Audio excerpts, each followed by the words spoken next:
राधे राधे, जय श्री राम।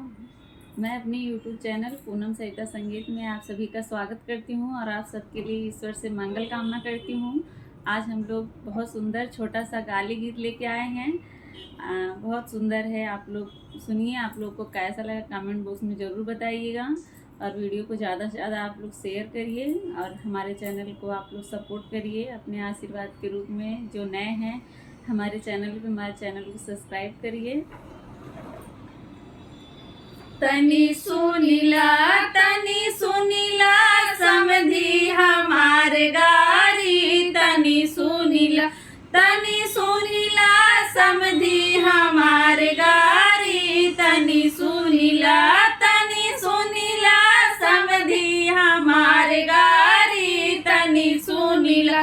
तोहर खेत गइल जकबंदी में, तोहर नाम गइल नसबंदी में, तोहर बहिनी है रानी भिमंडी में। तनी सुनीला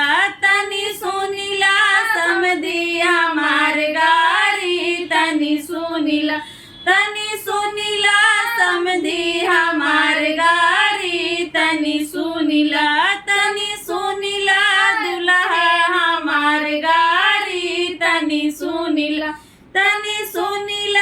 दुल्हा हमार गारी, तनी सुनीला। तोहर खेत गइल चकबंदी में, तोहर नाम गइल नसबंदी में, तोहर बहिनी है रानी सब्जी मंडी में। तनी सुनीला दुल्हे हमार गारी, तनी सुनीला दुल्हे हमार गारी, तनी सुनीला अबुआ हमार गारी, तनी सुनीला अबुआ हमार गारी, तनी सुनीला अगुआ हमार गारी, तनी सुनीला।